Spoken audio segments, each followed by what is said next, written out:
I'm Vanessa Deanna, a faculty member here at Westfield State University in the English Department and Honors Program. I'm also a board member of the Friends of the 350th, along with many of my fellow board members here who have worked so tirelessly to plan a host of great events that you're going to be learning more about tonight.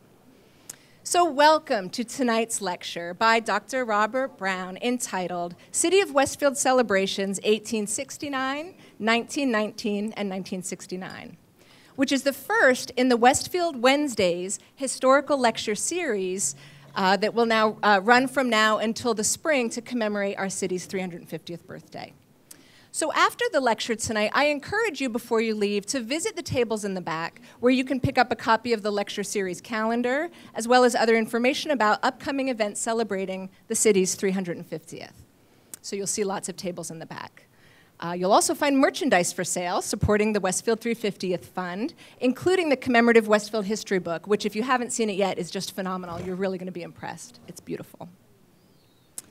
Assisting Dr. Brown in his preparation for tonight's presentation was local historian Bruce Cordes, who has written a book on the whip industry in Westfield. Bruce is unable to be here with us tonight due to illness, and his upcoming lecture on the whip industry is going to be rescheduled to give him time to recover. We are sending healing thoughts to Bruce and look forward to his rescheduled lecture, which I know is going to be really popular. Tonight's talk was made possible by the support of the Civic Learning and Democratic Engagement Program. So I wanted to thank Director Tammy Smith for that support and making tonight possible, and the delicious treats, which we're enjoying very much, and coffee, thank goodness. Thank you also to Media Services for technical support, to Video Production for recording tonight's lecture, so we'll have it for posterity. And I think that'll be great to share with those who couldn't be with us here tonight. And of course to Dining Services for catering. Their food is delicious. I'd like to give special acknowledgement to the first-year students in my Discover Westfield class who created posters highlighting their civic engagement. Good job, you guys. They've been doing a lot of civic engagement work in Westfield this semester, and they're really proud of it, and I'm very proud of them. So I'll just mention a few quick logistics before we begin tonight's program. So first of all, if students are here for extra credit, and you'd like me to notify your professors, we have sign-up sheets at the tables near both doors. And if you just sign your name, I'll make sure to get that information to your professors. In addition, if any Westfield Public School teachers are here and would like to get professional development points for your attendance, we have those sign-up sheets for you as well at the tables by both exits. In addition, if you have participated or would like to participate in the survey that my colleague, Professor Dristi Niag of the GPS, Geography, Planning, and Sustainability Department, she's doing a resident survey about Pine Hill Cemetery. So if you have or if you would like to participate in the survey, that information is at the back table to my left, your right. And thank you for that. We hope that the results will help us support the cemetery. So now to begin, I'd like to introduce Westfield State University President Ramon S. Torrecilla to bring greetings. Dr. Ramon S. Torrecilla is Westfield State University's 20th president. A first-generation college student and graduate of public higher education, Dr. Torrecilla is a seasoned leader who has worked to build innovative programs to support student success. In addition to his priorities of student success and inclusion every day at Westfield State, Dr. Torrecilla is also committed to increasing student retention, reshaping Westfield State's narrative and presence in the community, and developing a culture of renewed philanthropy. Please help me welcome President Torrecilla.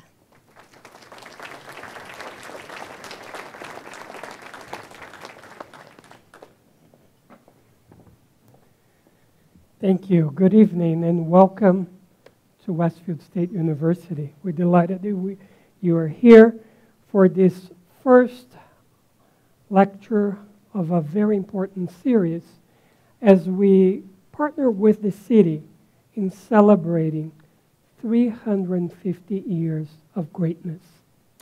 Before I start with my remarks, I do want to acknowledge Professor Diana. I know you've been a powerhouse behind this lecture series. We appreciate it. Dean Todd, the Dean of your college, I know you're here.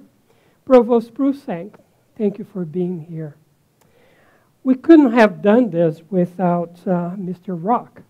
He's back there. taking pictures. And in fact, there is a little story before I think Harry started this whole planning process. We met in my office, and he said, you know, we are doing this in celebration of the city. And I said, well, you can count on Westfield State because we wanted to be a partner. We are a partner. I am so proud to call Westfield, and Westfield, the city of Westfield, home.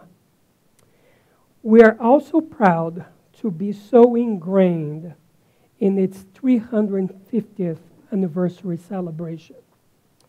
You may not know this, but the logo that promotes the celebration was designed by a Westfield State student.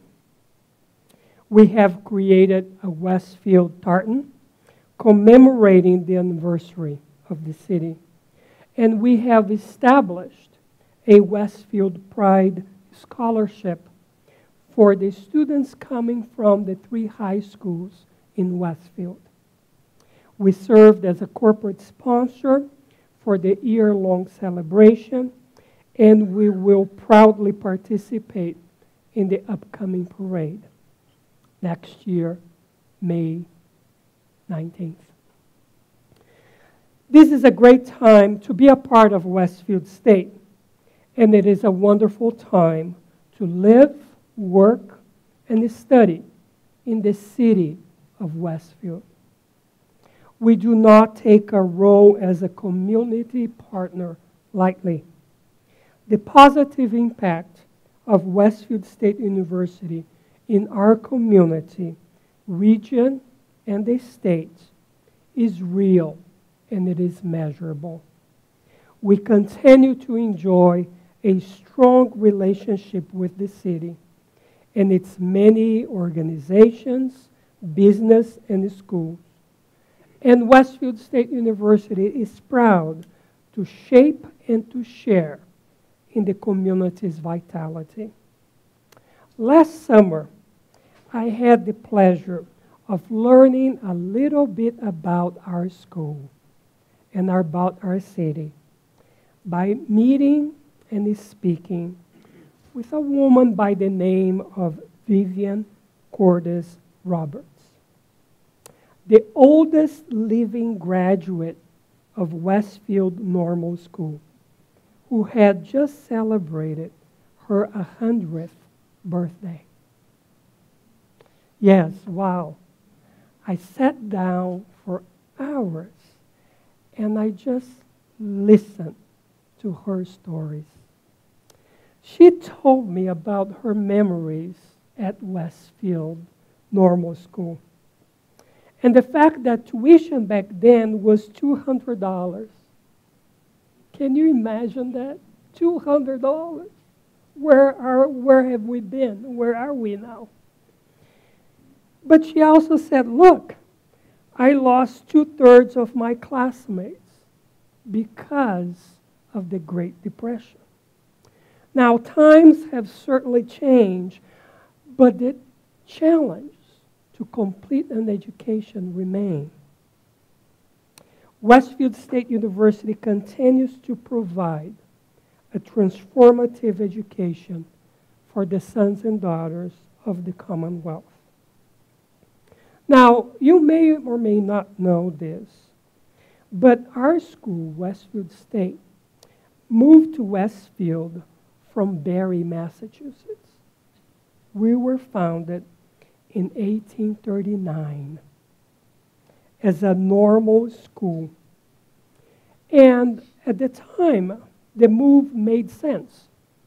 Civic leaders had long searched for a college in their community. And Westfield Normal School called home the current City Hall until 1956. By the way, I was appointed as president of Westfield State University 3 years ago, just about December 1st, 3 years ago. And the first thing that I did was to read Dr. Brown's book. And Dr. Brown tells the story of Westfield State University, which it is intimately related to the city. Now, we have changed, and our title has changed 3 times, from normal school to college and to university. But all while, affordability and access to education has been a hallmark of this institution. Westfield civic leaders craved for an institution of higher learning, so to enhance the community. And I like to think that they have hit the jackpot when Westfield State moved to Westfield, the city of Westfield. And in the words of Dr. Brown, who we're going to hear later tonight, I quote, "For pupils with ambition and a bit of luck, it became the gateway to new lives," and I end quote. And that's the story of Westfield State University. So like all of you tonight, we look forward to Dr. Brown's presentation, and we will welcome the opportunity to celebrate the rich legacy, the traditions, and the character of this city that we call home. Welcome. Thank you.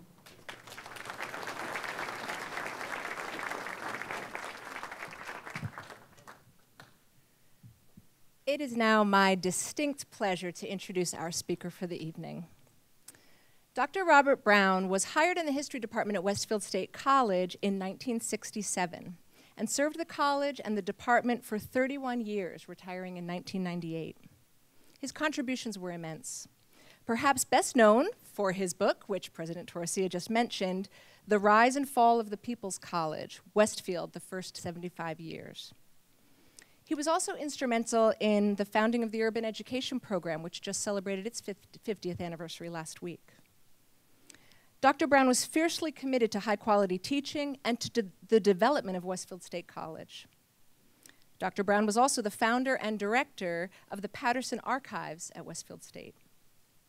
In recognitions of his contributions, Dr. Brown has been named Professor Emeritus of History here at Westfield State. Dr. Brown's contributions to the city of Westfield are, of course, also remarkable, as I think you all have a pretty good idea. He has been called the historian of Westfield. With a crew of people, he spent 7 years organizing the various donations to the Westfield Athenaeum of historical documents and photographs and items, which led to the reopening of the Edwin Smith Museum and the formation of the Blair Archives at the Athenaeum. Dr. Brown regularly gives lectures in downtown venues covering historical events and periods in Westfield's history, often through photographs that bring earlier decades alive, as we will enjoy tonight.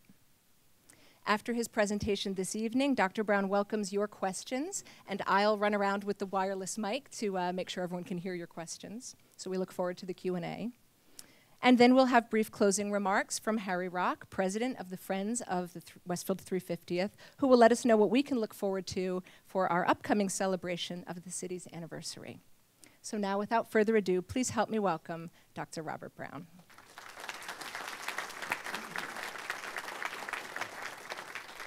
Thank you, Vanessa. I want to take a particular mention of Bruce Cordes, who produced the PowerPoint materials. I'm technologically incompetent.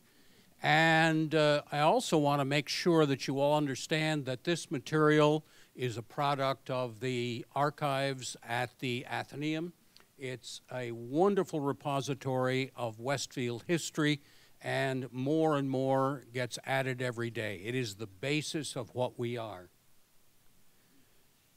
History is often said to be the lie agreed upon. History is selective memory. History is written by the winners.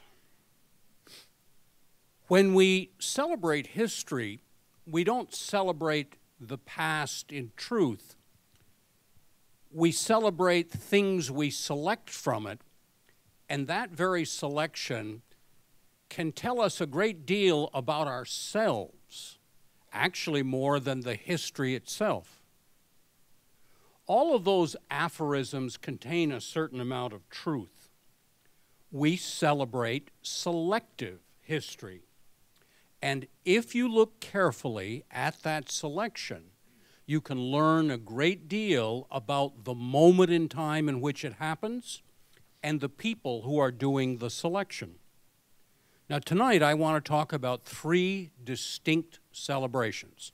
The first celebration of Westfield history was in 1869. The second was in 1919, 50 years later. The third, 50 years later, in 1969. And of course, we're coming up on the fourth.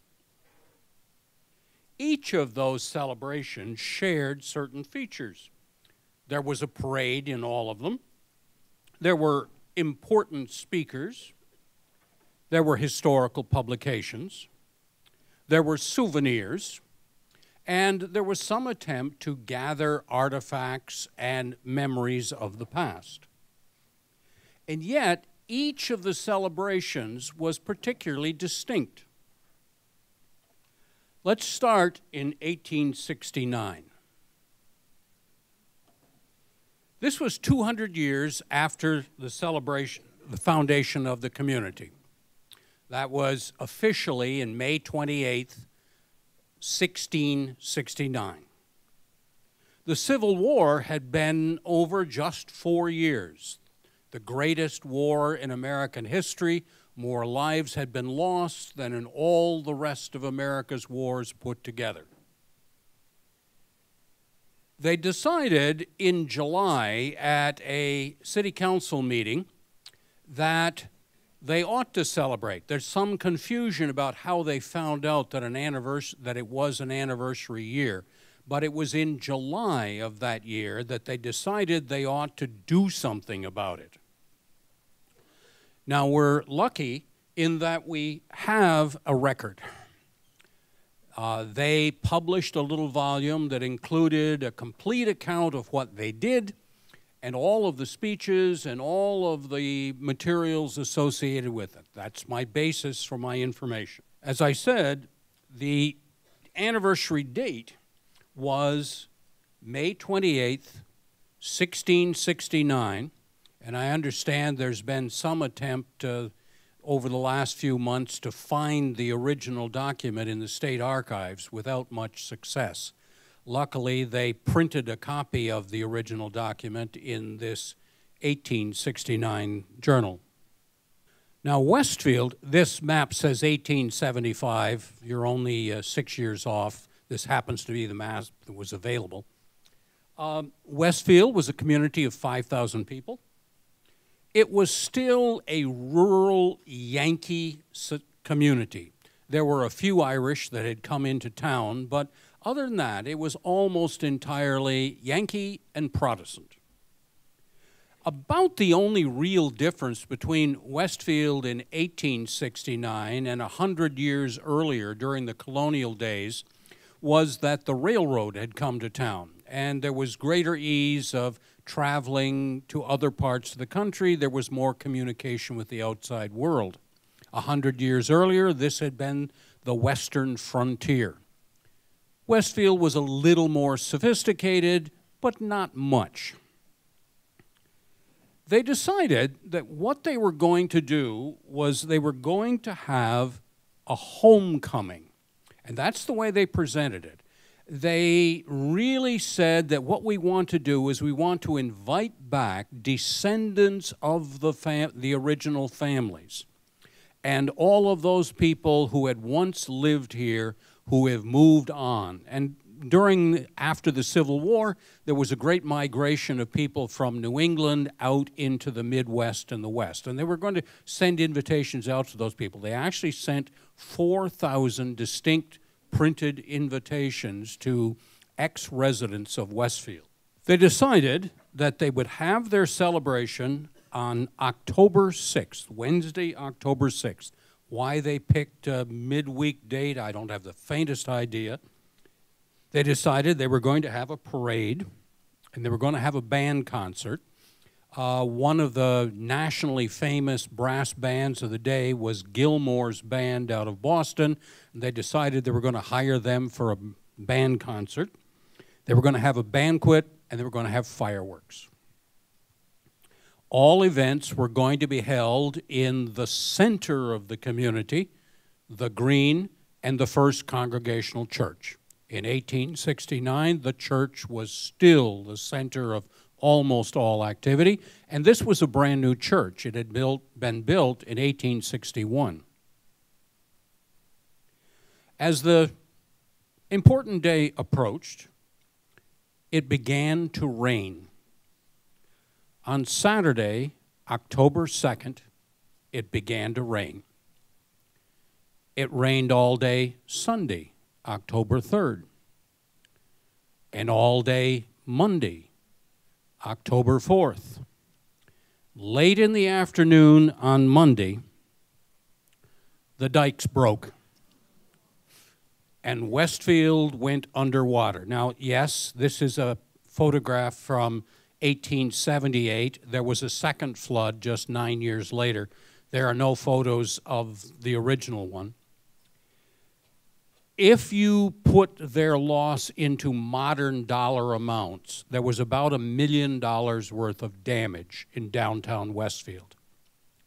To give you some idea of how bad it was, the then normal school was on Washington Street. The dormitory was across the street where the Washington Street housing for the elderly is, and the students there were taken out of the dorm in rowboats. Tuesday, the 5th, the rain slowly let up. And Wednesday, the 6th, the day of the party, they were at a loss of what they were going to do. By 10 o'clock in the morning, they decided they would go ahead. Now, the Boston and Albany Railroad had washed out. So many of the guests who were supposed to come to town could not get here. It washed out both in the east and in the west.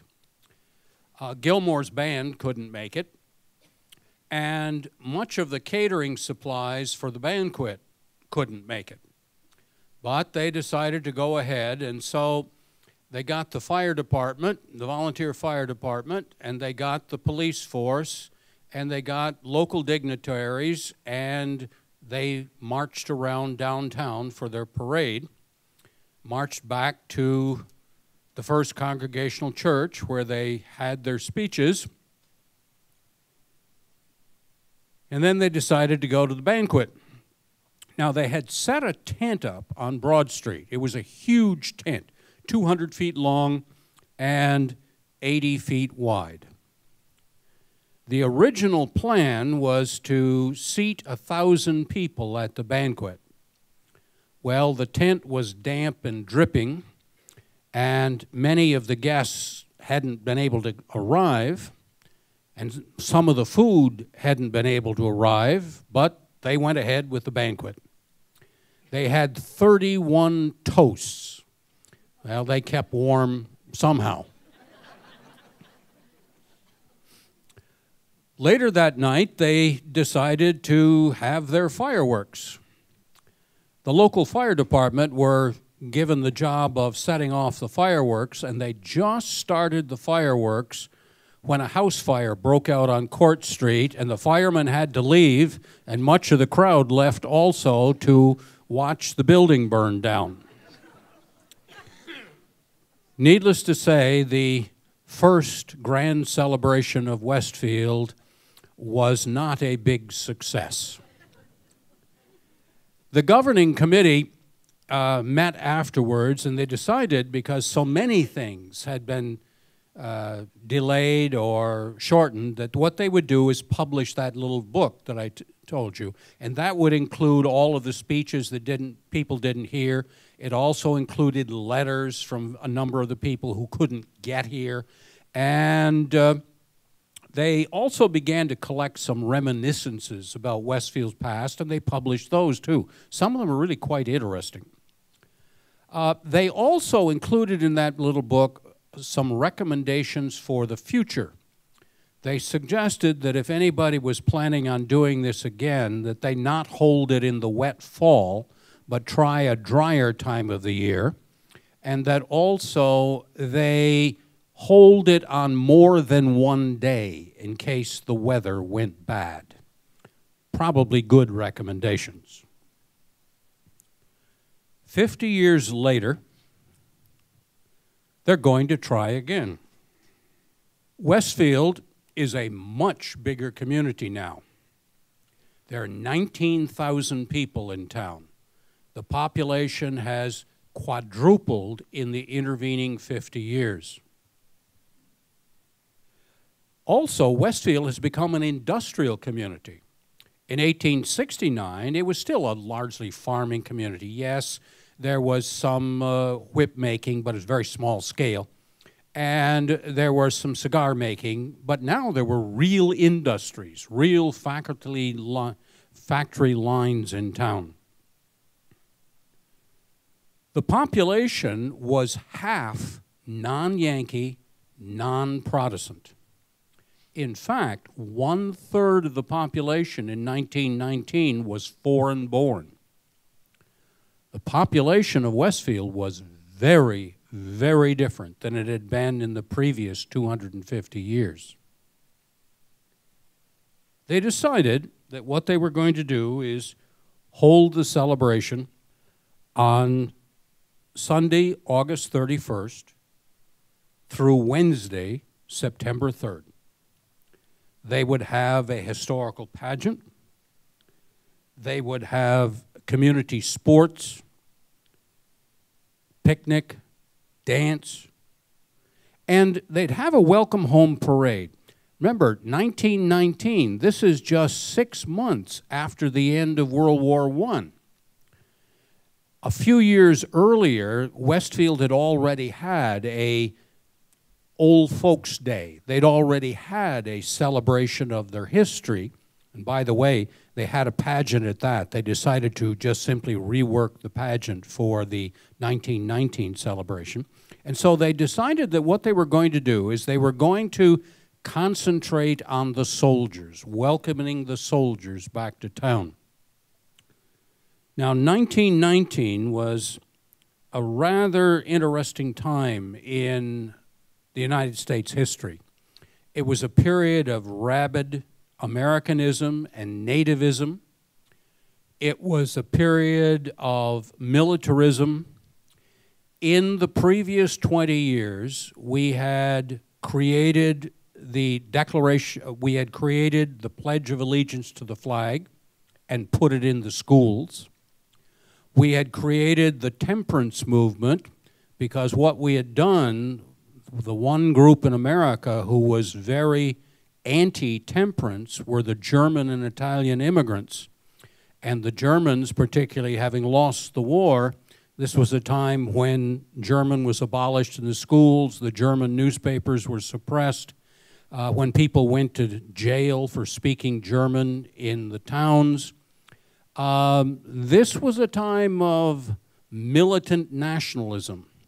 And as you can see from the decorations for the 250th, Westfield is participating. This is Americanism writ large.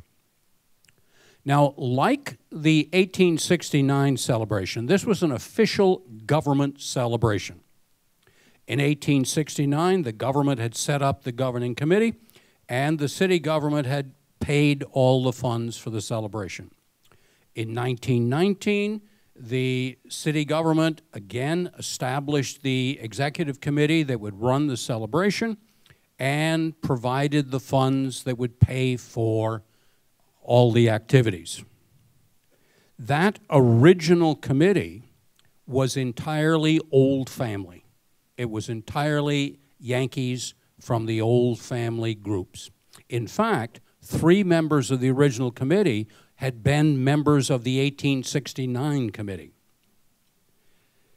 They set up a number of committees to handle the activities of the celebration. Nearly 200 citizens of Westfield were named to official committees. Of those 200, only 4 represented the new immigrant communities. None of the Catholic churches were involved, and none of the social clubs for the ethnic communities, the Poles, the Slovaks, the Lithuanians, the Italians. This was to be a Yankee celebration for Yankee purposes.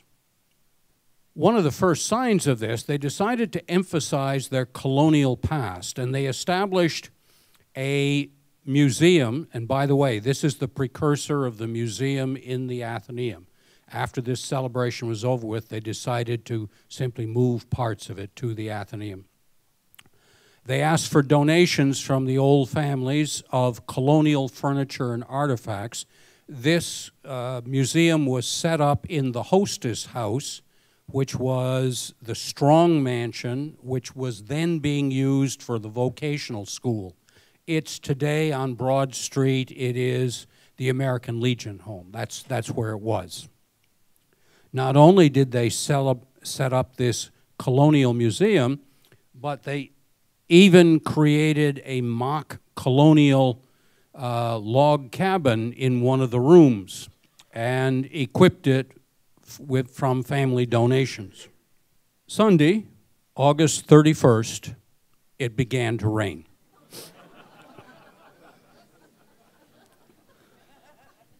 Luckily, all the events scheduled for Sunday were indoor events, speeches in the churches, and so they went on as scheduled.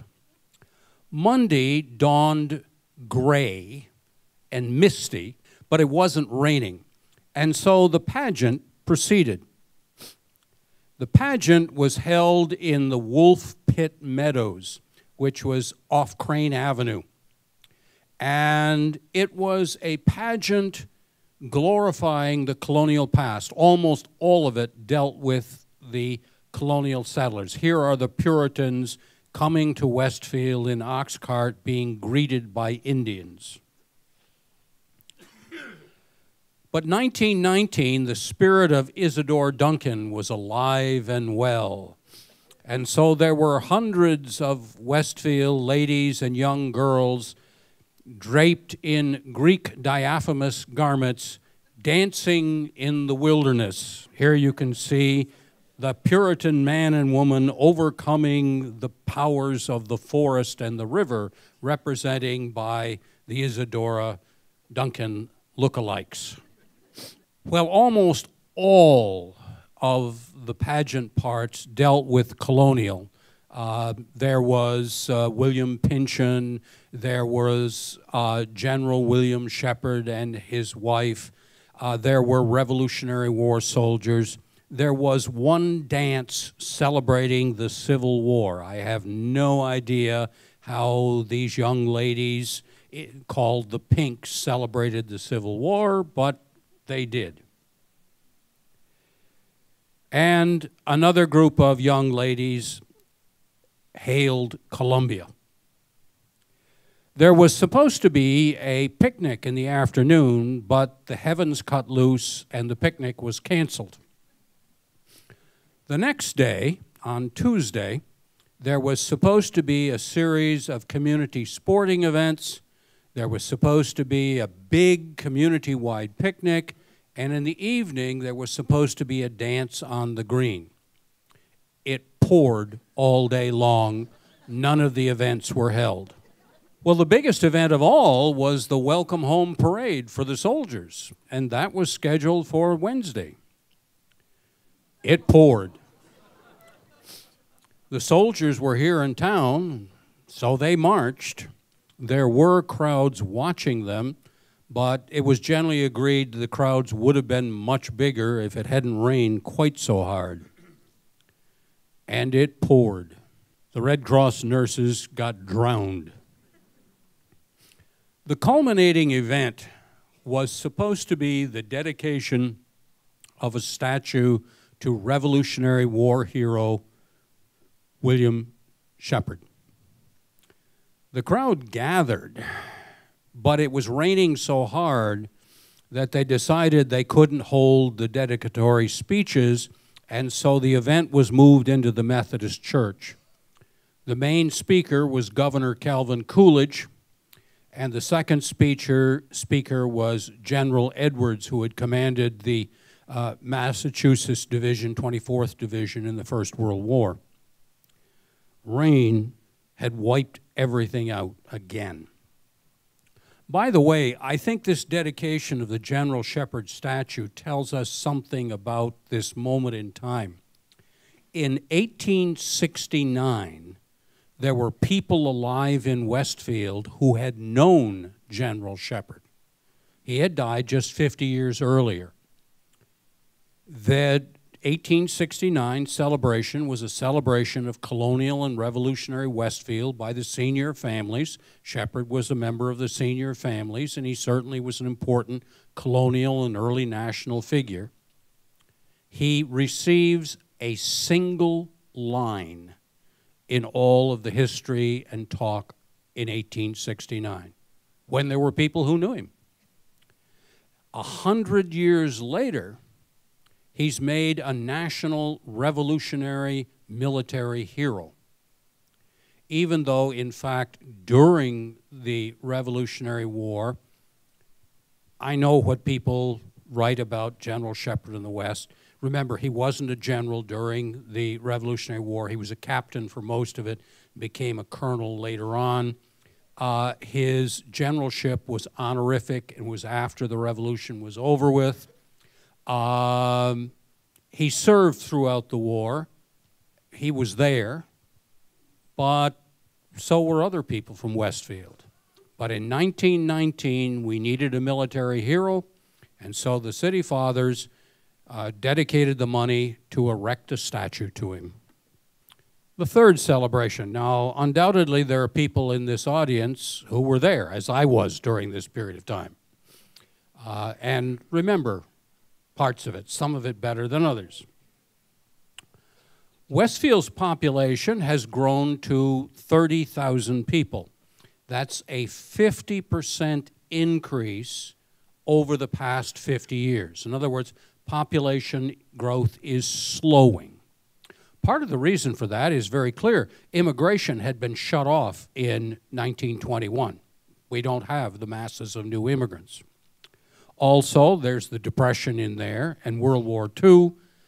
So Westfield in 1969 is a mature, middle-class, successful community. It's a community that's very proud of its success. It's done quite well for itself. The immigrants have been thoroughly integrated into the general population. In fact, the mayor is Polish, and the city council in 1969 was almost entirely the children of Eastern and Southern European immigrants. The old families were beginning to die out. They were still here, but they no longer dominated the politics.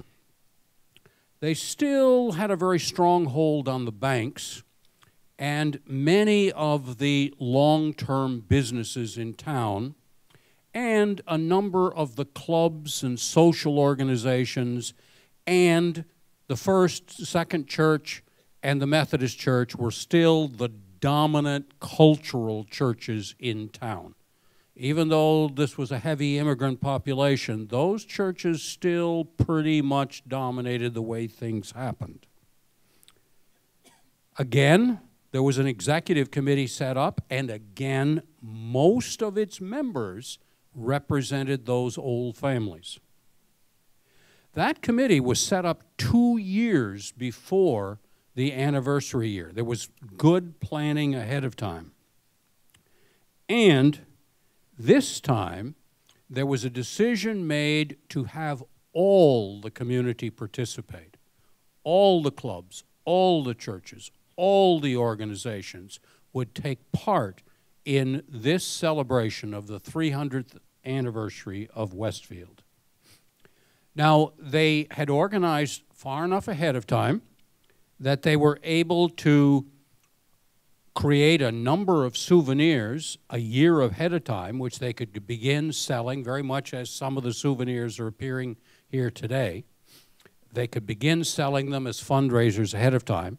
Now, the Celebration was still city-sponsored and still largely city-funded, but extra money came from the souvenirs, and there were a lot of them. And there was also a decision to write a history book, but this history book would be different from all the others that had been done, because this one, the chapters would be topical, and they would be assigned. If you've looked at the 300th anniversary history, it's pretty good for what it does. It makes the chapters topical, and then they went out and found somebody who knew something about the topic. The topics on education, they got an educator. On business, they got a businessman, etc. throughout the book. And also, they had contributions from the ethnic communities. They had contributions from the different church leaders. So this was, again, an attempt to incorporate all people. And like the souvenirs, this book was available ahead of time. In December of 1968, they had a book signing in the Westfield Women's Club, and some of you may have seen these books, you may own them, where you could walk around the table and get the author of each chapter to sign that chapter for you. Now, they decided that they would run the celebration year-long. And as part of this incorporation of everybody, they incorporated everybody's activities. If you belonged to a social club that had a golf tournament, then they declared it the anniversary golf tournament. If you had a dance that you usually gave on Valentine's Day, then it is the Valentine's Day 300th anniversary dance. And it helped bring the community together, that everybody's organization, everybody's activity all across the year took part. One of the features that many of you may remember is early on they erected a birthday cake on the green, and that lasted for most of the year. I understand they're talking about doing it again.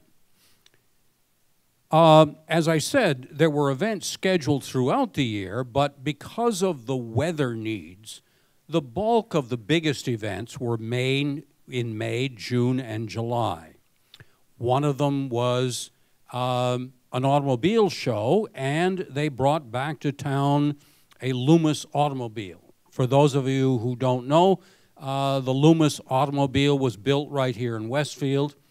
It was one of those experimental cars that Craftsman did in the very early years. He only made 5 or 6 of them. One survived, and it came back to Westfield. There was also a community ball in the summer. The Von Monroe Big Band Orchestra played for the ball. The biggest event was the July 6th parade. Now, this parade was huge. There were 32 bands, 56 floats, and 100 other separate marching units. The parade, as I remember, went by for hours. Down Elm Street, around the Green, out Main Street to Westfield Shops. One of the featured groups at the parade was the Philadelphia Mummers. This told you how much planning there was, because if you're going to use the Mummers, you have to schedule them a year or two ahead of time. And they were here in all their finery. Almost every business downtown had their own float. Westfield banks, and those were in the days when there were a lot of banks in Westfield, and they were almost all local, and certainly the officers of almost all the banks were local. You knew the bankers in town. They were sponsors for the parade, and so they got together and they had their own float. As I said, all the churches and all the communities participated this time. It was a wonderful parade. The final culminating event took place in December of 1969, And again, it was a recognition of the multi-ethnic community that Westfield had become. This was the Little World's Fair. It was held in the Westfield Armory. There were exhibits and food booths and craft booths from the various ethnic groups in Westfield. However, there's one comment that I, 50 years later, have to make.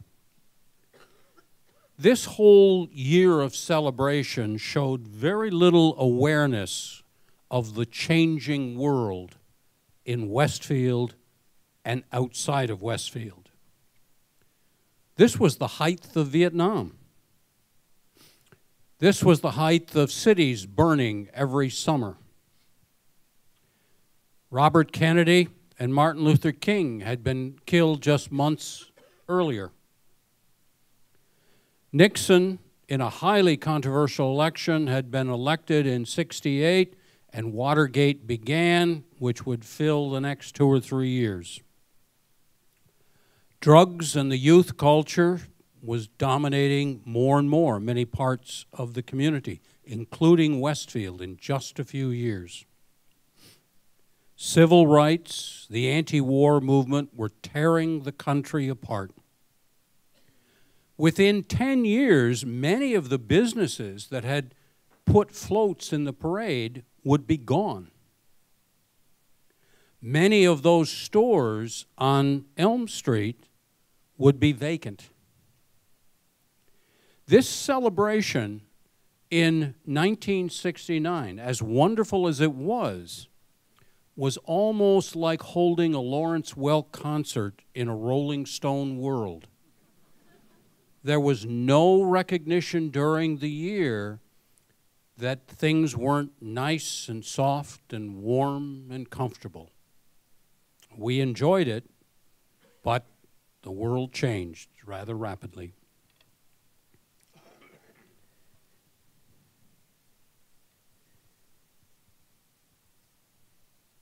The fourth event is coming up. There are exciting events in the year to come. Harry is going to tell you about some of them. There are tables here representing a number of them. There are numerous hardworking committees putting these events together, all under the leadership of Harry Rock, who's working like crazy. He thought he was retired. But for the first time in 150 years, Westfield as a community is very, very different. The sustaining old families are gone. Government support for this upcoming celebration is limited. The sustaining locally based banks and businesses are either gone or limited and shaky.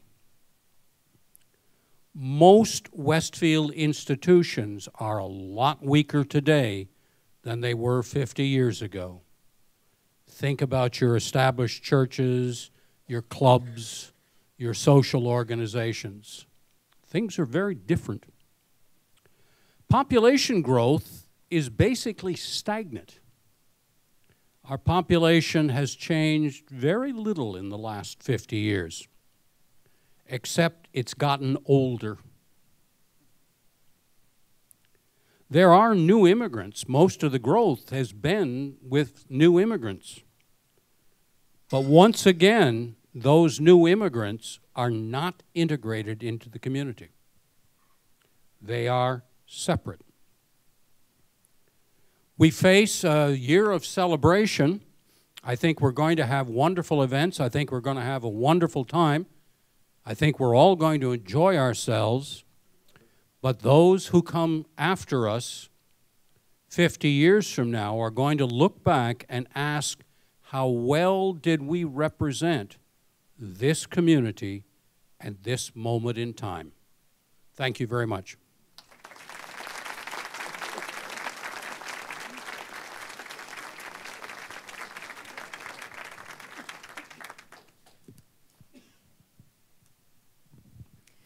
So I know Dr. Brown would welcome questions, and I'll bring the mic over so folks can hear.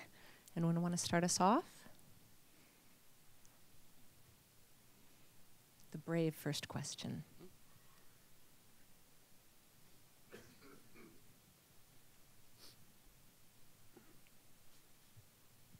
Hi, my name is Gary, and I do have a question. I've heard yes and I've heard no, so you'll have the answer. Has there ever been a president at one of these parades or celebrations of the United States? No. No. Okay. The biggest we ever did was 1919 and Governor Cal Coolidge, and I think that's where some people remember things well. They say Cal Coolidge was here, they know Cal Coolidge was the president, but he was governor of Massachusetts then. Yeah. Thank you for clearing that up. All right.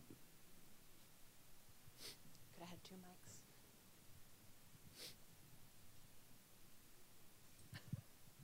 Good job, Bob. Thanks, Bill. I was wondering, in many of the pictures, there were really neat costumes that many of the women were wearing and the men were wearing. Where were those made, do you know? They were rental costumes. Westfield did pageants.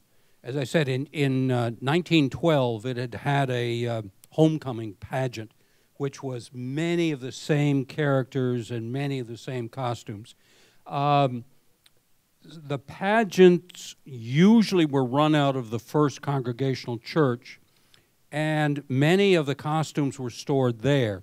After the 1969 celebration, there were a few of the costumes left, and they came over to the archives. They're now in the archive collection.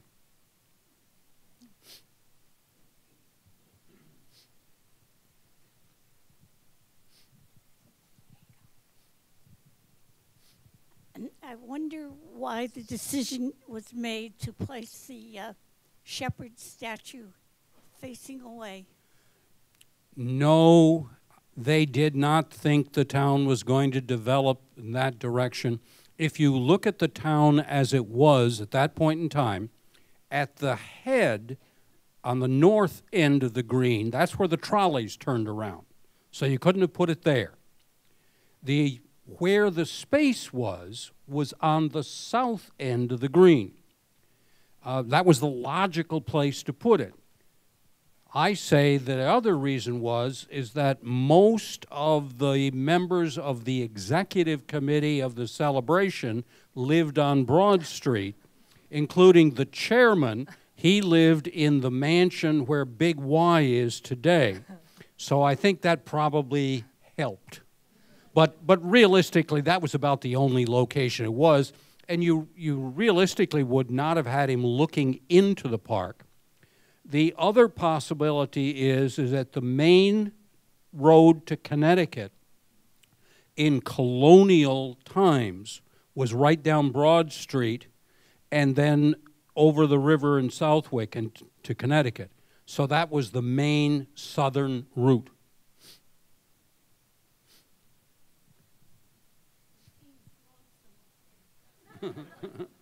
Hi, I actually have 2 questions. So the first one is, all 3 of these celebrations was the, I guess in the first one it would still be the normal school, were any of the students involved in the celebrations? Only in the sense, there was no formal participation. Some of the faculty were, because they were resident of the community. And a few of the presidents were very prominent in the community, so that they were involved. Okay. The students would have only been involved if they were members of the larger Westfield community. There was not much town gown mixing at that point in time. Okay, thank you. Yep. And then my second question, so all this information that you told us about today, is that all available in the Athenaeum? All right there. Okay. Yep. Thank you so much. Yeah, we've got a lot of good stuff in there. Thank you.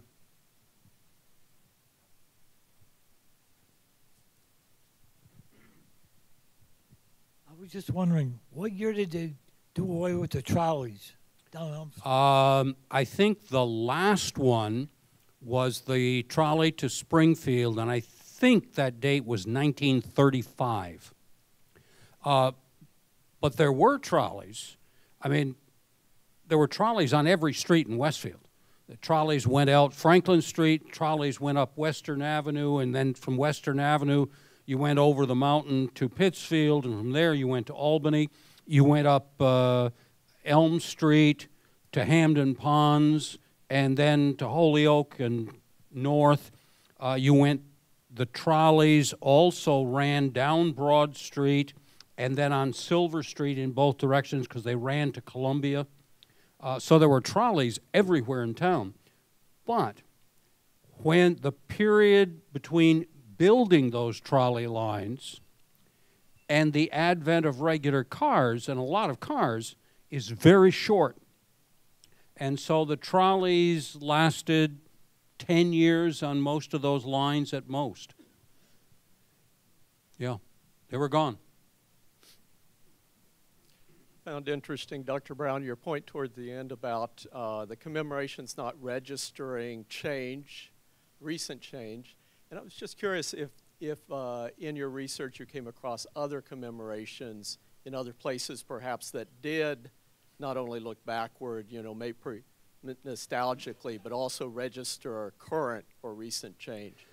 I think it's perfectly normal for people engaged in these activities to think good thoughts and to look, the word you use, nostalgic look at the past. I think that is perfectly normal.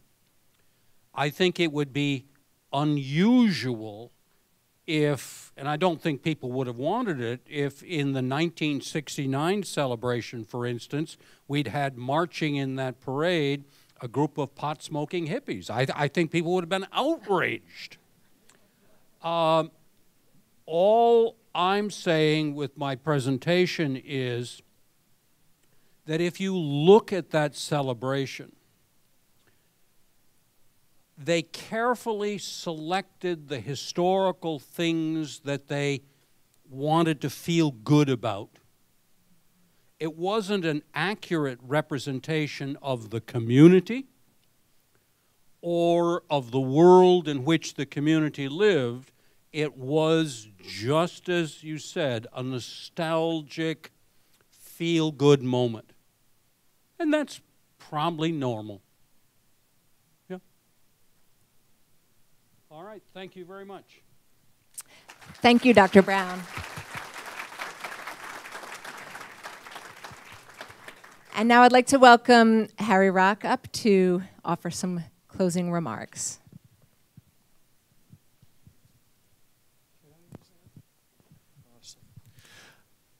I am stunned at the turnout. Thank you so much. You give yourselves an applause here. You came out tonight. I have to tell you, you never know as a planner, and we've been working on this for a while. You know, the question is, how many people are going to show up? I don't know. And when I walked in tonight and I saw all the chairs, I said, yikes. We might have to swing some of these walls through and close it down to make it look like it's going to be a crowd because we'll just be a couple of us huddled in the middle here. What a turnout. You have just made me feel so warm and excited about the fact that the work that we're doing is worthwhile because you've come out to be a part of what we have that's going to be really exciting. I am just thrilled. Thank you, thank you, thank you. It's just outstanding. So when we do this, and I'm going to move through pretty quickly because we want to get you out of here, but we have to say thanks. First of all, this is really the first official kickoff of the Westfield 350. We have had a number of fundraising events. We had our Westfield Historical Old Burial Ground Ghost Tours that featured the founding families of Westfield. Those have been really leading up to this. And as I look at tonight, this for me was the lead off to everything that we've got planned. And I'm going to just go through just really, really quickly on that. I first do want to thank Professor Vanessa Deanna right here, who is on our committee, for helping to organize and really put this in place and to bring in President Torcia to give us his welcoming comments from the university. And the university has certainly been a huge part of our community, as we well know. And I want to ask all of our board members and our committee members, anybody that's part of a committee that's been on our board, committee, whatever part of planning you have, if you would please just stand up. There's too many people to go by name, but if you would stand and receive some accolation. Thank you. And we have many, many, many more. Westfield State right here. Matt, thank you for being here. But we have so many people working on this, many of whom aren't here tonight because they've got other commitments and stuff. But the turnout of volunteers has been huge, and I am just exceedingly grateful to all of them, because when I got asked to chair this about a little less than a year and a half ago, I sat, and I had just retired. I said, oh my gosh, this is going to be a lot of work. And then I'm thinking about what we were going to undertake, and I'm thinking, yikes, I'm a little scared. Because it is a little daunting. And as I sat here and listened to the prior 3 celebrations, all that resonates with me is rain, rain, and rain. And I will tell you that we have a lot of things planned, and the series is fortunately indoors. But the big celebratory things, all but one, are outdoors. So I'm hoping that our time has come and we will see wonderful weather coming.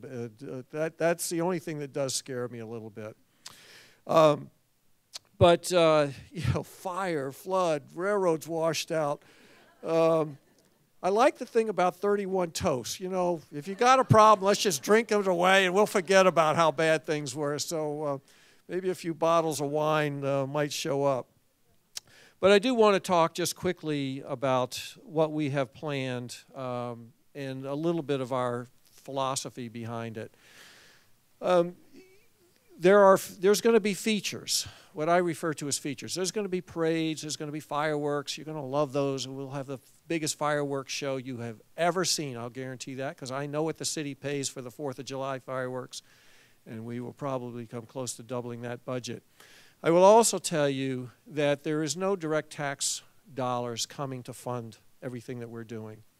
It has all been through private donations, both from the corporate sector and from private individuals like yourself. I secured a donation tonight from a very generous benefactor who will remain anonymous. And I will tell you that everything that we're doing is based on the generosity of people like yourself and the business community. We are not using tax dollars. There's no direct tax dollars. The city is definitely a partner in this, and they are supporting us through all of their departments, and we could not do what we're doing without Mayor Brian Sullivan and all the teams that we have been working with, because they have been just invaluable to me in helping make sure that everything is happening. But it was also our intent to make sure that tax dollars need to go to city services for the things that are important to you in your everyday, daily lives, and not go towards a celebration. We felt that this needs to be a community celebration. We as a community need to step up and say, yes, we'll do what we can to support it. And you all have done that to a very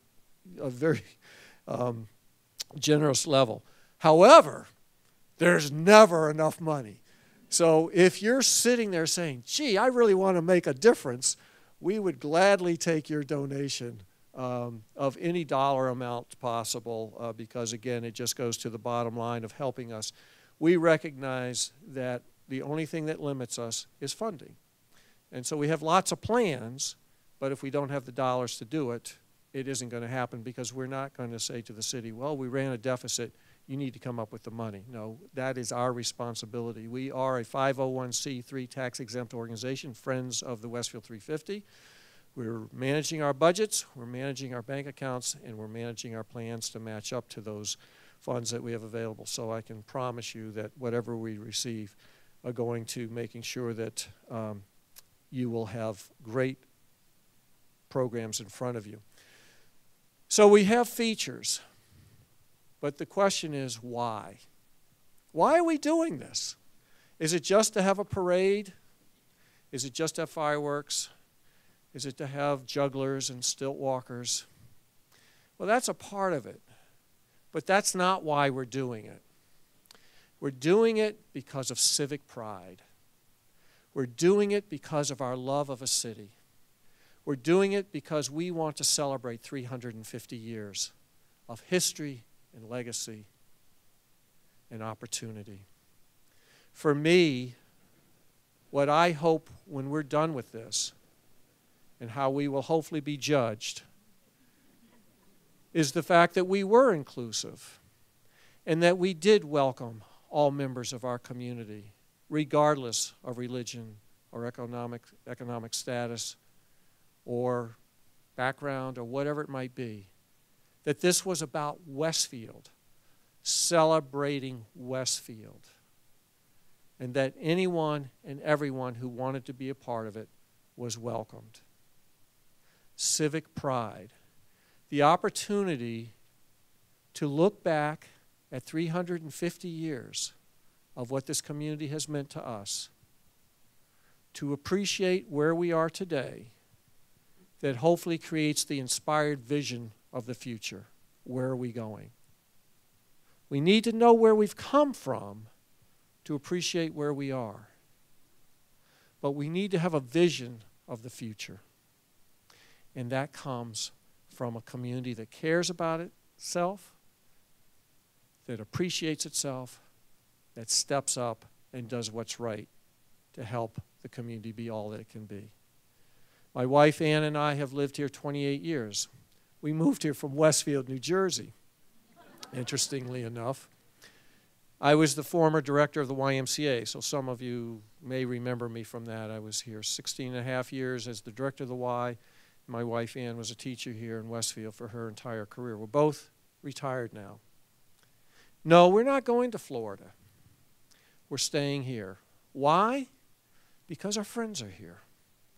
Our lives are here. The bulk of our adult years have been here. Our memories are here. We love Westfield. I spell Westfield H-O-M-E, home. That's how I spell it. Because to me, Westfield is about being home. It's about people who care about one another, who step up and help, who will share the sorrow of others and celebrate the successes of others. You can't have one without the other. We share the sorrow that we have to feel at times, but we also share the excitement and the joy and the things that are about to come. Civic pride, a desire to want to do everything we can to make our community sparkle, to be all that it can be, and make sure that our young people don't take for granted the wonderful features and attributes that this city stands for. We think about the Boys and Girls Club, the Children's Museum, the Ice Arena, the YMCA, Stanley Park, this university, Noble Hospital, the bike trail, Grandmother's Garden. There are so many attributes that we have that we tend to take for granted, that we forget about. Few communities our size or even larger can compare to what we have here. Our own newspaper. It's just amazing. And so I want to remind everybody what a special community this is. I want to remind everybody what a great place this is to live.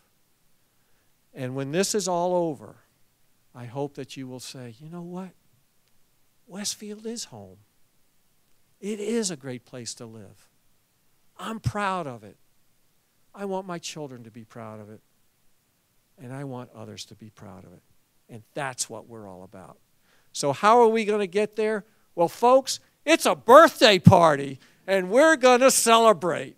And so on top of all these speaking, we have 14 different topics that we've got. And in the back, if you haven't gotten your rack card that lays out where they are, all on Wednesdays, make sure you get to the back table to see it. We have a first night. I'm going to talk about that in just a second. Monday, December 31st of this year. 4.5 weeks away. I'm not ready, but we will be when that date comes.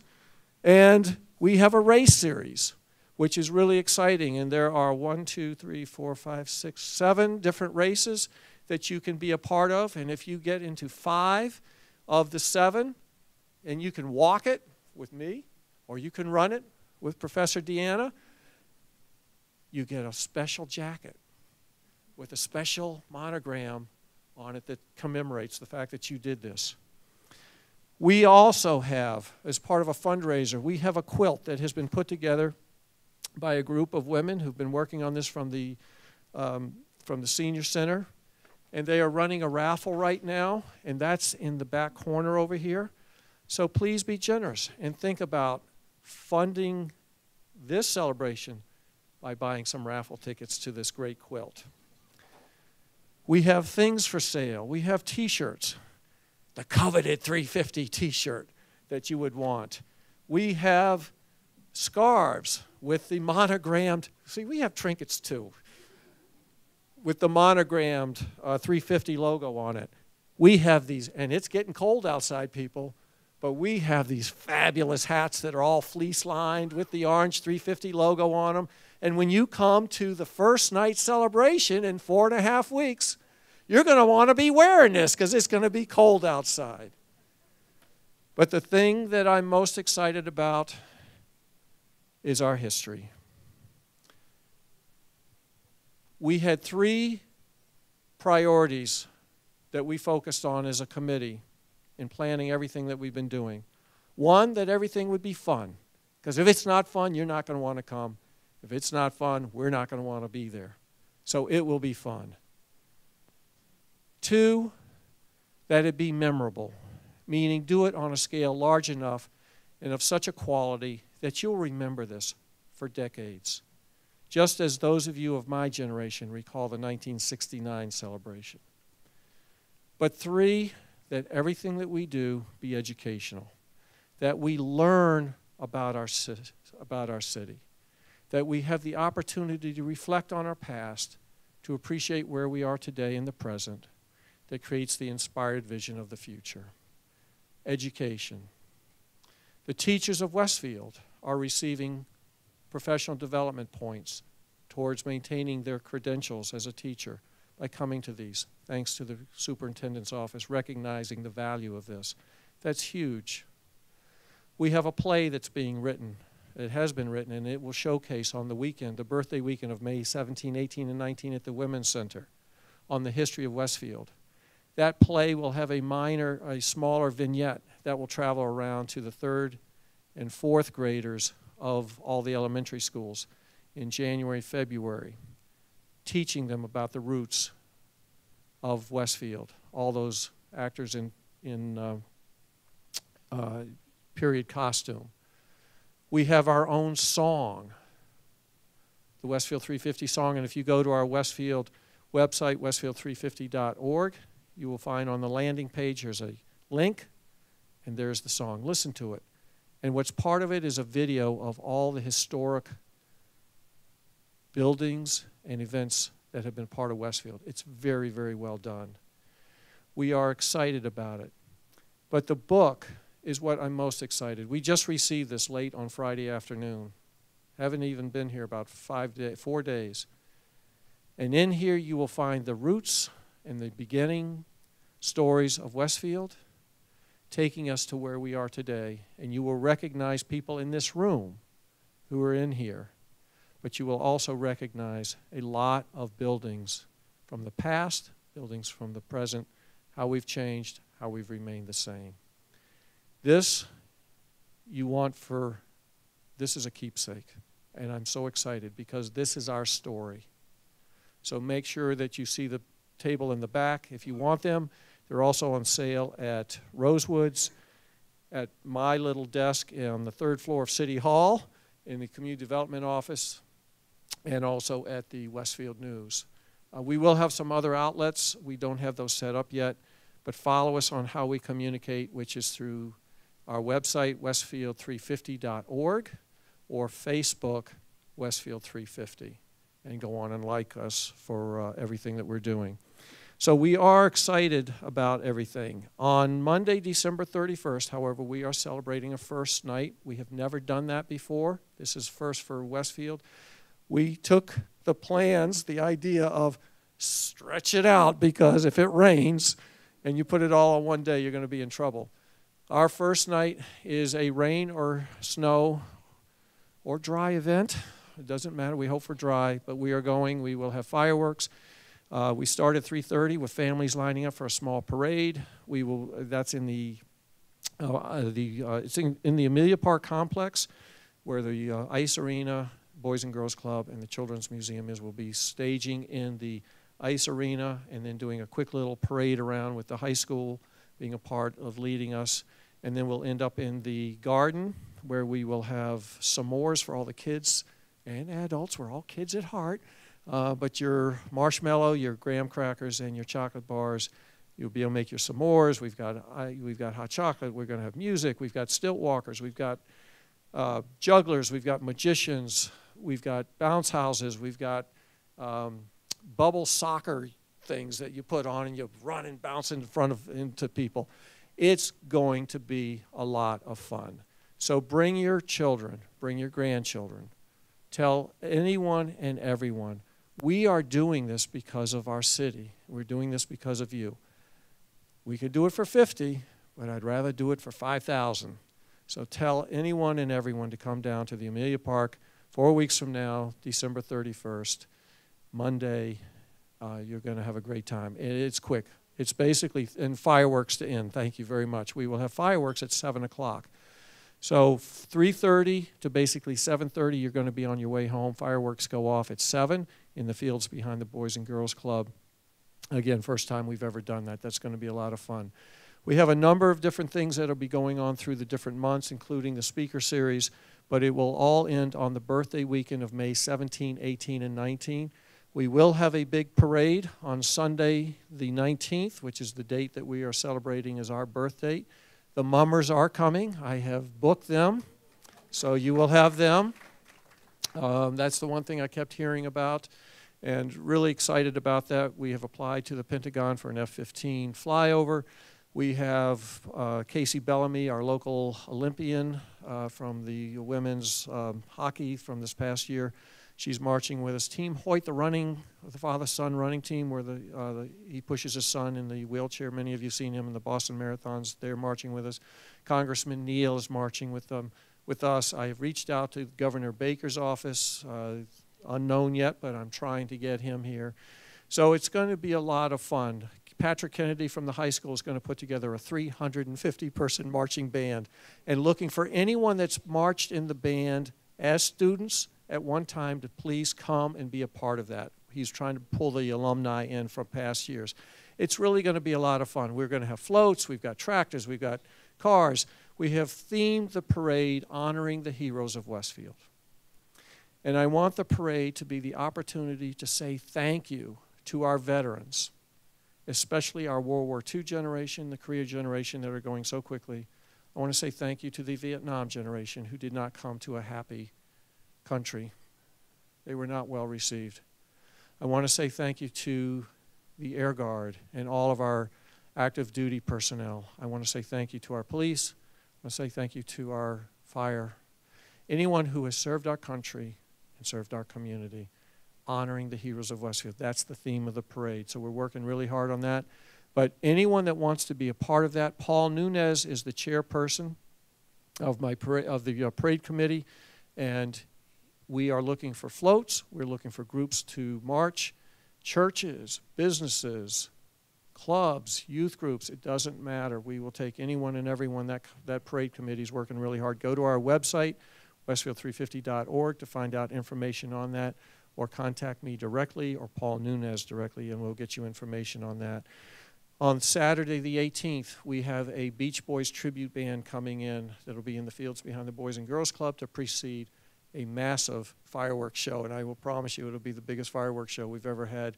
We're going to do 1,000 hot dog roasts for all the children of the city, so we're hoping to get them in prior to the Beach Boys concert and play. We're going to have games from period games from the 1800s and the 1700s. What were kids playing in the day? We've got a lot of different things. Pancake breakfast planned. We've got a lot of things planned. So the thing to do is go to our Facebook page, go to our website, and you will find out everything about it. Bottom line is, celebrate Westfield. We love it. It's about civic pride. I am so excited to have everyone here, and I have one final thank you. And Vanessa, if there's anything else I have forgotten, please let me know. But Professor Brown, if you would please come up here. We are fortunate to have a resource in the city such as this gentleman. I am guessing that many of you have been to his lectures, and to see the turnout tonight is testimony to him, besides the topic and the fact that you're supporting your city in the Westfield 350. I give credit to this gentleman for the fact that so many people are here. He has been an unbelievable resource from a historical standpoint for our city in so many different ways. Many of you have heard him speak in a lot of other different formats and places. Not every community has a Dr. Brown. And in the building, in the creation of this book, we had put together a content committee of which he was a huge part in helping us determine in 240 pages, when you have a city that's 350 years old, 365 days, that's a lot of history. You can't put it all in. So what do you and what don't you? Huge. And as you listen to his stories tonight and the research he put into this, it's huge. So on behalf of all of us here, and on behalf of the Westfield 350 Committee, we want you to have your own Westfield 350 book. Thank you very much, Dave. Thank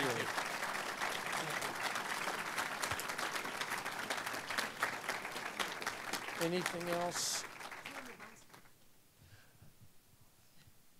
We have people waiting out there to sell you items, the things that you're going to want to take home. And if you can't afford it tonight, Rosewoods, Pilgrim Candle, Lewis and Clark, Kelly's, the Westfield News, and third floor, my little desk in City Hall. Thank you so much for being here. Celebrate Westfield.